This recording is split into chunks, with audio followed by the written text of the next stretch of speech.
Live from Lusaka, Zambia, this is S24 News. Good morning, this is S24, your first and only Zambian 24-hour news channel that continues to be at the source of your story. My name is Amina Kaunda, and these are your morning headlines. When Congo's democracy was assassinated. In an S24 exclusive, the nephew of the late first Prime Minister of the Democratic Republic of Congo, Patrice Lumumba, Jean-Jacques Lumumba, set time aside to speak with our news reporter and noted how Western nations had hindered Congo's democracy after assassinating its independence icon. During the exclusive interview, Mr. Lumumba did add that the family is happy that the truth has finally come out. Prime Minister, but Belgium, United States, participated in this elimination, but today is a good moment to go up to know the truth, because the assassination of Lumumba is also the assassination of democracy in our country.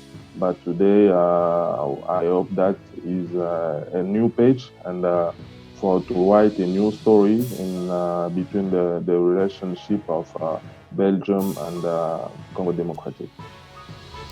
In more news, UPND Deputy Secretary General arrested in Lukashia.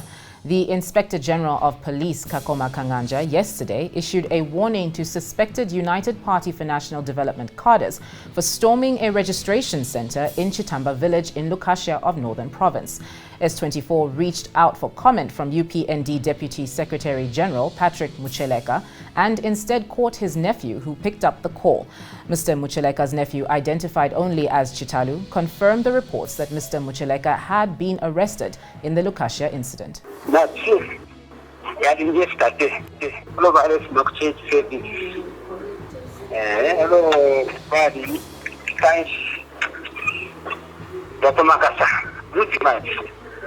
So, all the security was much. That's not security. So, the most about the Panama security was another registration, very good marriage, and say for the market. Rumbashi and Bashi, the Russian, the District working down the Shindiku, the Makamir. So, it was in the market to be Nakaja, and make it television. So, say at the moment it does. That was not in Nakaita, but to its taking my ammunition, himself.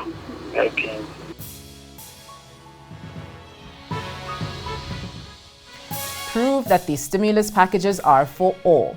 Transparency International Zambia has called on the government to make the guidelines and criteria required for people to access the various stimulus packages available to the public in order for them to avoid allegations that only those inclined to the ruling party are benefiting from them.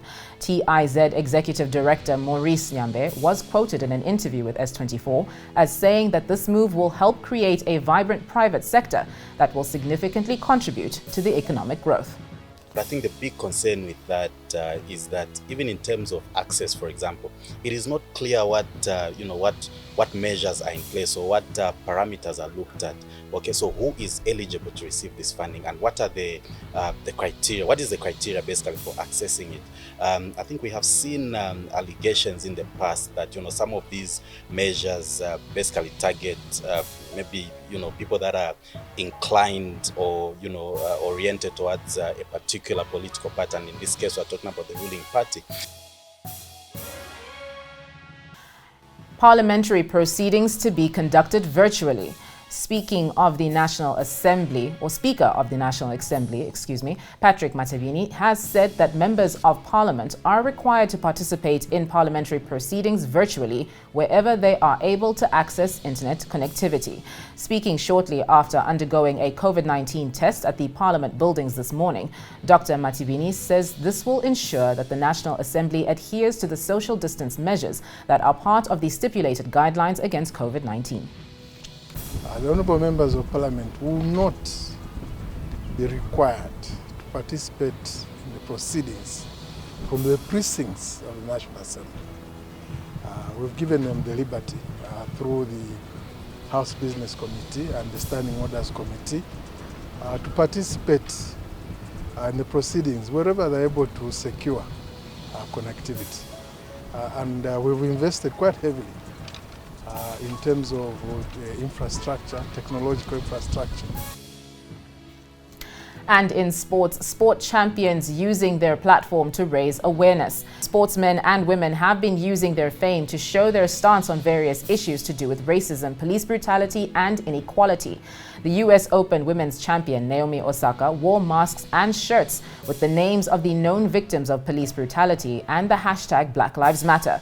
Most recently, Lewis Hamilton has the International Automobile Federation looking into whether he broke its statutes by wearing a shirt during the pre-race anti-racism demonstration and on the podium that read "Arrest the cops who shot Breonna Taylor and say her name." FIA officials say the matter is under active consideration as they are a non-political organization.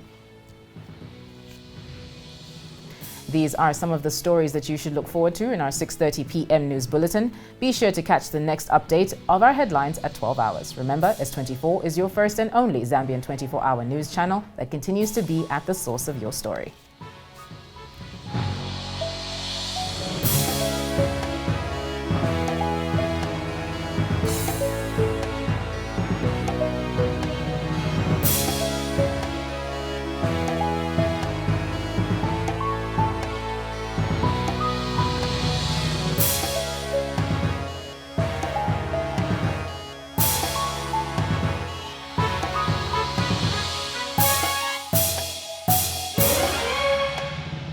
Live from Lusaka, Zambia, this is S24 News.